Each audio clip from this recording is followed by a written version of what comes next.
5-7 দিন লেট করি, তখন আমি মনে করলাম সৃষ্টি হচ্ছে। তখন আমার সাংবাদিকরা আমরা ধীরে চেষ্টা করতে পারি, আমার ফাঁকা পড়ে আছে, আমরা একটু চেষ্টা করি।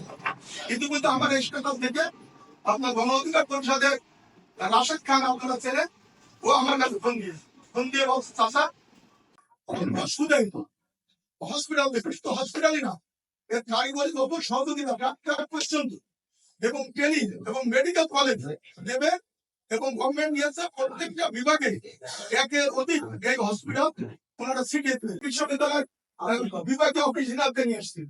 এখন রাজনৈতিক দলে সে বাংলাদেশের একজন শোনার পরে সে খুব সামাজিক লোক, সে শোনার পরেই কিন্তু তার ঢাকায় চলে যাওয়ার কথা ছিল, সেখানে এসে গেছে।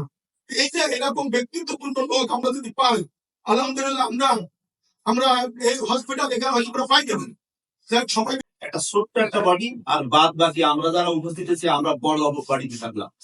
ওই ছোট্ট বাড়ির কাজ করতে যে যেখানে যে সমস্যা ফিল করবে আমাদেরকে দ্রুত আহ্বান করবেন, আমরা সাড়া দেব। কি সমস্যা? টাকার সমস্যা, জনবলের সমস্যা, কি সমস্যা, সঙ্গে সঙ্গে আমাদেরকে ডাকবেন, আমরা সাড়া দেব।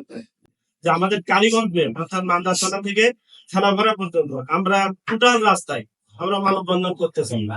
হ্যাঁ, এরকম ভাবে আমরা স্বপ্ন দেখছি, যদি এই স্বপ্নের উপর ভিত্তি করে আমরা যদি সবাই একমত হই, তাহলে আমরা সেই লক্ষ্য উদ্দেশ্য নিয়ে এগিয়ে যাবো এবং আজকে একটা সুন্দর কমিটি হবে। আমাদের স্বপ্নটা সঠিক হয়েছে, যে স্বপ্নটাকে আমাদের বাস্তবায়ন করতে হবে। আর আপনারা যারা এই জায়গায় এসেছেন এবং সাংবাদিকরা এই জায়গায় বেছে নিয়েছে, প্রথম থেকে আমাকে লিখেছে, এর জন্য কৃতজ্ঞতা জানাচ্ছি। এখানে আপনারা এসেছেন এর জন্য আপনাদের অশেষ কৃতজ্ঞতা জানাচ্ছি। স্বপ্ন সেটাই, সেটা জেগে দেখা, ঘুমিয়ে জেগে দেখা, সেটাই স্বপ্ন। ঘুমিয়ে দেখা ওইটা স্বপ্ন নয়, দুঃস্বপ্ন। আমি সর্বপ্রথম আপনাদেরকে নিকট শুভেচ্ছা অভিনন্দন জানাচ্ছি, পাশাপাশি বেসপাড়া গ্রামবাসীর পক্ষে কৃতজ্ঞতা জানাচ্ছি যে এই প্রতিষ্ঠানটা বেসপাড়াতে প্রতিষ্ঠিত হবে, এই দাবিতে কালীগঞ্জবাসী সোচ্চার। আমরা যারা বেসপাড়াবাসী তাকে আমরা বেসপাড়ার একজন সুদীজন হিসেবে ধরি, এবং কোন প্রতিষ্ঠান কিছু হলে তাকে বাদ দিয়ে আমরা কোনো কাজ করিনি।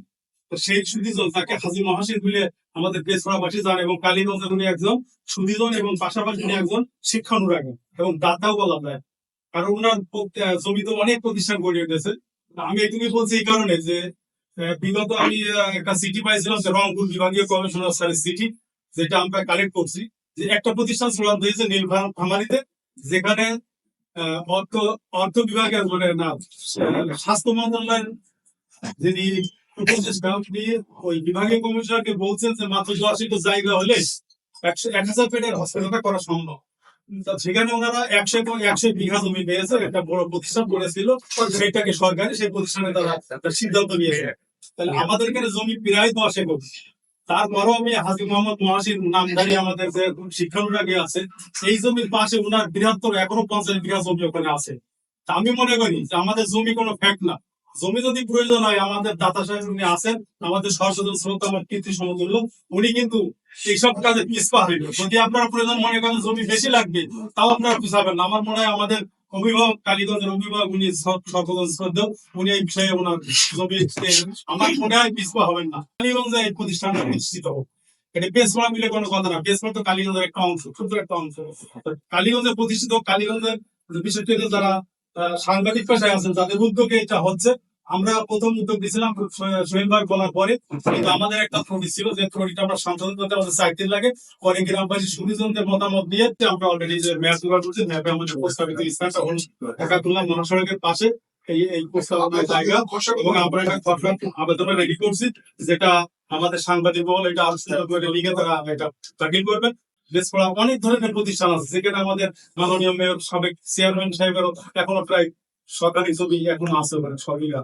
আমাদের সেই একই কথা যে এমনি এমনি পাওয়া যায় না, আন্দোলন করে সংগ্রাম করে জিনিসটা আদায় করে দিতে হবে। অধিকার এমনি এমনি আসে, অধিকার আদায় করে নিতে। বর্তমান সরকারের থেকে শুরু করে প্রশাসনিক ভাবে অনেক বড় বড় মানুষ আছে, তারা তাদের অঞ্চলে নিয়ে যাওয়ার জন্য চেষ্টা করে। সে কারণে আমাদের যেটা করণীয় এখানে আসে, সেই পদক্ষেপ আপনারা নেবেন, আমরা আপনাদের সাথে থাকবো। মানে কি আমাদের ঘোষণা হয়নি কালীগঞ্জে, আমরা এটা অর্জন করতে হবে। সমস্ত কালীগঞ্জে সবাইকে সংযুক্ত করে এগোতে হবে। আর দেখো তো সবাই মিলে সংযুক্ত কমিটি করবে। ছাত্র শিক্ষক বা আরো শ্রেণী পেশার মানুষকে নিয়ে আমরা একটা র্যালি করে পুরো কালীগঞ্জ বাজারটাকে প্রদক্ষিণ করে আমরা সবাই সম্মুখে যাতে দৃষ্টিগোচর হয় যে এখানে আমরা এই দাবিতে একটা র্যালি করলাম বা আমরা এই দাবি জানাচ্ছি। তো আমি একটা শিক্ষক হিসাবে বলবো যে যে কোনো কাজ আদায়ের লক্ষ্যে আন্দোলনের বিকল্প নেই। আমি একজন শিক্ষক হিসাবে আপনাদের কাছে এই আহ্বান জানাচ্ছি। আমাদের আজকের সকল শ্রেণীর মানুষ পেশাজীবী রাজনৈতিক এক টেবিলে বসানোর জন্য আমরা একটা সুন্দর পরিবেশ এখানে উঠে আসছে। আমরা পুরা কালীগঞ্জবাসী ব্যবসায়ী সহ স্কুল কলেজ পুরা কালীগঞ্জবাসী এমন ভাবে মানববন্ধন বা র্যালি করবো যে এটা আমাদের সারা বাংলাদেশের ভাইরাল হয়ে যায়। শিক্ষা এবং চিকিৎসা এই দুটো বিষয় আমার কাছে আছে, অনেক কাছে আছে। তো যে কারণে আপনারা যে উদ্যোগ গ্রহণ করেছেন এই উদ্যোগের সাথে আমরা একমত। আমরা রাজনৈতিক ভাবে সামাজিক ভাবে আপনাদের সাথে আছি। আপনার এখানে সারা বাংলাদেশে ছড়িয়ে ছিটিয়ে দেওয়ার জন্য কালীগঞ্জকে তুলে ধরার জন্য যে পরিকল্পনা গ্রহণ করেছেন সেই পরিকল্পনার সাথে আমরা সর্বক্ষণিক আপনাদের পাশে থেকে সহযোগিতা করবো। আপনারা যখন যে মুহূর্তে আমাদেরকে ডাকবেন আমরা শুধু নিজে নয় লোকবল নিয়ে আপনাদের সাথে থেকে এই দাবি যাতে প্রতিষ্ঠা হয়, কালীগঞ্জের মানুষ যারা চিকিৎসা সেবায় নিশ্চিত হয়, হসপিটাল বিশ্ববিদ্যালয় হসপিটাল কালীগঞ্জ স্থাপিত হোক। যে জায়গায় কথা হয়েছে বা এই আমাদের অঞ্চলে যাতে হাসপাতালটা হয় এতে একমত পোষণ করছি। মানববন্ধন সহ যে র্যালি দেওয়ার কথা হয়েছে এতে আমি একমত পোষণ করছি। তার কারণ হচ্ছে আমি ওই এলাকারই সাবেক চেয়ারম্যান, ওই এলাকার মানুষের ভোটে আমি 5 বছর আমি প্রতিনিধিত্ব করেছি। আসলে কালীগঞ্জের মানুষের যারা জটিল এবং কঠিন মুমূর্ষ রোগীদের চিকিৎসার ব্যবস্থা আসলে আশেপাশে নেই, অনেক দূরে যেতে হয়, সেটি আজাদ ভাই তুলে ধরেছে। এই বিষয়গুলো যদি আমরা পত্র পত্রিকা বিভিন্ন মিডিয়ার মাধ্যমে আমরা মানুষকে সচেতন করে আমরা এগিয়ে যেতে পারি। যারা চায়না বা অন্যান্য পাকিস্তানের প্রসঙ্গে উঠেছে, যারা বিদেশি দাতা বা যারা ব্যবসায়ী, তারা যদি ব্যবসায়িক মানসিকতা নিয়ে আসতে চায়, তারা যদি দাতা হিসাবে বাংলাদেশের মানুষের চিকিৎসা সেবায় তারা এগিয়ে আসতে চায়, তো সকল বিষয়ে যেখানে প্রয়োজন, যেখানে আসলে মানুষের চিকিৎসার জন্য মানুষের বেগ পেতে হয়, যেখানে স্বাস্থ্য সেবা পিছিয়ে রয়েছে, সে এলাকায় তারা আগ্রহ প্রকাশ করবে বলে আমি মনে করি। এখন যে ধরনের আমরা উদ্যোগ গ্রহণ করেছি সকলে মিলে, অবশ্যই যে গণ অধিকার পরিষদের জেলা সেক্রেটারি উনার বাড়ি ঝিনেদা সদরে, আবার আসাদ ভাইয়ের প্রসঙ্গ উঠে এসেছে শৈলকুপায় বাড়ি, বাংলাদেশের একটা গুরুত্বপূর্ণ জায়গা হিসেবে রয়েছে। আমি মনে করি আমাদের জাতীয়তাবাদী দল বিএনপির যিনি 11 জাতীয় নির্বাচনের বিএনপি মনোনীত প্রার্থী ছিলেন, স্বেচ্ছাসেবক দলের কেন্দ্রীয় কমিটির সিনিয়র যুগ্ম সাধারণ সম্পাদক, উনি ঢাকা বিশ্ববিদ্যালয়েরও আপনার 2001 সাল থেকে 5 সাল 4 দলীয় জোট যখন ক্ষমতায় ছিল, জাতীয়তাবাদী ছাত্র দল দেশের বৃহৎ ছাত্র সংগঠন, সেই ছাত্র সংগঠনের সাধারণ সম্পাদকের দায়িত্ব পালন করেছে। তারও আমার কাছে মনে হয় আপনাদের সকলেরই জানা থাকবে যে কম বেশি আপনার সচিবালয় বা সরকারের বিভিন্ন বিভাগে তার জানা চেনা ছোট ভাই বড় ভাই অনেকেই রয়েছে। যদি আমরা সকলে মিলে মনে করি, তার সাথেও আমরা পরামর্শ করতে পারি। শুধু আমরা এখানে মানববন্ধন নয়, আমরা যদি মনে করি এই হাসপাতালগুলো নিশ্চয় সরকারের যে কোনো বিভাগের তত্ত্বাবধানে হবে, সেটা স্বাস্থ্য বিভাগ বা স্বাস্থ্য মন্ত্রণালয়ের তত্ত্বাবধানেই হতে পারে। তো সেই ক্ষেত্রে যদি আপনারা সকল রাজনৈতিক দল বা আপনার সুশীল সমাজের একটি প্রতিনিধি দল ঢাকাতে যান, যে আসাদ ভাইকে নিয়ে, আপনার রাশেদ খানকে নিয়ে, আমাদের নেতা, আমাদের কালীগঞ্জের গর্ব ফিরোজ ভাইকে নিয়ে আপনারা যদি সচিবালয়ে ছুটাছুটি করেন, তাহলেও আমার মনে হয় আরো এগিয়ে যাবে বলে আমি মনে করি।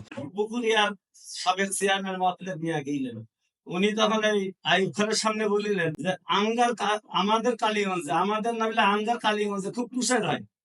এখন এই যে উদ্যোগ, সব শ্রেণীর লোকের কিন্তু একটা প্রয়োজন হবে। এই প্রয়োজনের আমাদের সবচেয়ে যে জিনিসটা মিঠু বলে গিয়েছে, এই মিঠুর কথার ভিতরে আমাদের যে প্লেসটা কিন্তু অত্যন্ত গুরুত্ব। তার মানে মুখী বললেই তো হয়ে যাবে না, তাহলে জায়গা, প্লেস আমাদের এটা তো রাষ্ট্রীয় ভাবে বিশ্বমানের হচ্ছে। আমাদের দক্ষিণবঙ্গে যদি একটা পাই, তাহলে আমাদের কালীগঞ্জ মানে মধ্যম জায়গায় অবস্থান হচ্ছে। সেই হিসাবে আপনারা অনেক বিজ্ঞ কথা বলে গেছেন, এইটার উপরে আমাদের মনে হয় ক্লাস পয়েন্ট আসবে। যে কথা বলা হয়েছে যে নেসেসিটি ইজ অর্থাৎ প্রয়োজনে আইন মানে। এবং আমরা যে কথা একটা কথা আমি বলতে পারছি, এখানে সাংবাদিক ভাইরা আছে, সংবাদপত্র আমাদের দেশের চতুর্থ স্তম্ভ, এরা অনেক কিছু এগিয়ে যেতে পারে। পাশাপাশি আমাদের জনগণ এবং জনগণের একটা বৃহৎ অংশের পার্টিসিপেশন। আর যে কথা একটু আমি বলতে চাচ্ছি, আমাদের কালীগঞ্জ সহ বিভিন্ন জেলায় যারা সচিবালয়ের শহর, যে কথা মিঠু ভাই বলেছে, ওয়ার্ড আছে, প্রতি পর্যায়ে হতে পারে প্রশাসনিক পর্যায়ে তাদের সাথে আপনাকে সংযোগ রাখতে আমাদের কালীগঞ্জের বিশ্বমানের হসপিটালটা যাতে করে হয় আমরা পুরো চেষ্টা করব, আপনাদের সাথে থাকব।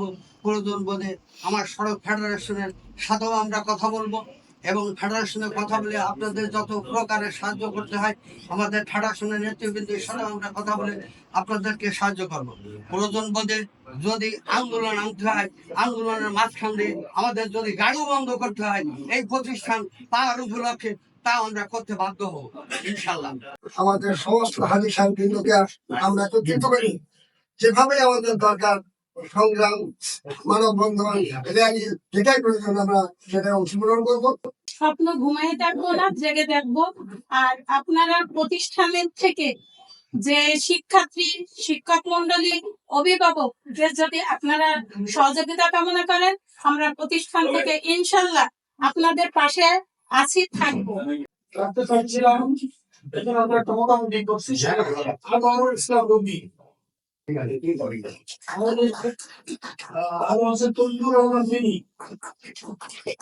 যুব অন্তর্বিষয় আরো রাখতে চাচ্ছিলাম আব্দুল সামাদ। এখানে সদস্য সচিব একটা পদ আছে, সেই সদস্য সচিবের পদ হিসেবে আমাদের সাংবাদিক বাদ বাকি নামগুলো আমাদের অনেকে আছে, জামিয়া আছে, সাধু আছে, আলোচনের প্রধান দিয়ে একটা সুন্দর কমিটি করতে চাচ্ছি। এই 6 জনের নাম আপনাদের সামনে আমরা প্রকাশ করবো, 6-7 থেকে। আপনারা যদি সহমতি থাকেন তাহলে আমরা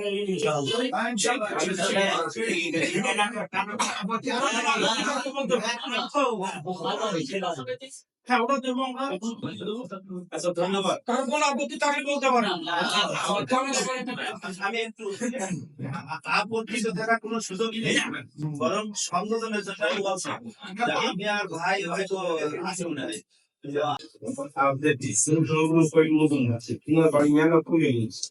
ওই মঞ্চে পড়া ছিল 7 জন, তার ভিতরে একজন ছিল 10 লোক, তার বাড়ি অনুষ্ঠান আছে ছিলাম শিক্ষা সচিব।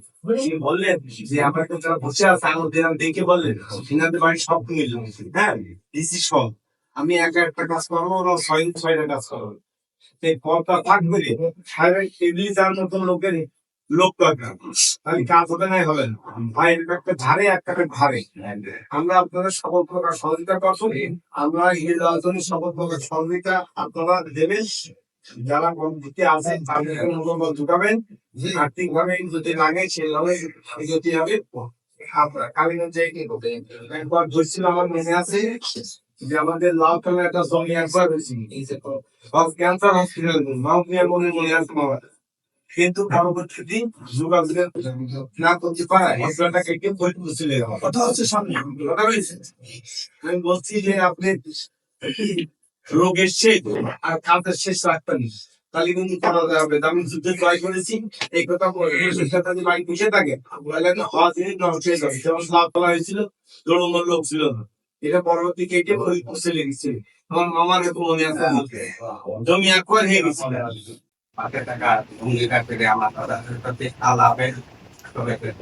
আমি আমাদের নেতা পক্ষ থেকে এই আন্দোলন সফল করতে যা যা প্রয়োজন আমরা সেক্ষেত্রে সার্বিক সহযোগিতা করবো। সাথে সাথে আমি আরেকটি কথা তুলে ধরতে চাই, আমাদের মাঝে একজন ব্যক্তিত্ব, আমাদের এলাকার অত্যন্ত ব্যক্তিত্ব, বিশিষ্ট ব্যবসায়ী আমাদের সামাদ ভাই এখানে উপস্থিত আছেন। আমি যতটুকু খোঁজ রাখি ঢাকাতে প্রশাসনিক বিষয়ে এবং বিশেষ করে স্বাস্থ্য বিভাগে উনার কিন্তু একটা বড় হাত লম্বা অবস্থানে আছে। আমি মনে করি যে উনি যেহেতু আমাদের আন্দোলনের সাথে ওতপ্রোত ভাবে আজকে জড়িয়ে গেছেন, আমার দৃঢ় বিশ্বাস যে উনি আমাদেরকে এই আন্দোলন সফলের ক্ষেত্রে এবং এই হাসপাতাল দাবি আদায়ের ক্ষেত্রে উনি আমাদেরকে অনেক সহযোগিতা করতে পারবেন বলে আমি মনে করি। আজকে রাজনৈতিক ভাবে আমরা ভিন্নতার লক্ষণ দেখলেও বা ভিন্ন ভিন্ন অবস্থানে থাকলেও আজকে কালীগঞ্জের সাথে জনগণের সাথে আজকে কিন্তু আমরা সবাই এক জায়গায়, কি বিএনপি কি জামাত কি বিভিন্ন পর্যায়ের সংগঠনের নেতৃত্ব আজকে সবাই কিন্তু এক জায়গায়। আর যেহেতু আমরা এই জায়গায় বলেছি, যেহেতু আমরা সর্বসম্মত ভাবে একাত্মতা প্রকাশ করেছি, ফলে আমার মনে হয় আল্লাহ রাব্বুল আলামিন আমাদের এই আন্দোলনকে সফলতার পরিপূর্ণ করে দেবে। এই হাসপাতালের ব্যাপারে যিনি তারা দাবি দেওয়া উত্থাপন করতে যে তারা জায়গা পাচ্ছে 12-14 কিলোমিটারের মধ্যে তাদের কোনো জায়গা নাই যে যেখানে তারা সমস্যাটা বলছে যে আমরা তো দাবি দেওয়া আসল জায়গাটা আমরা পাচ্ছি না।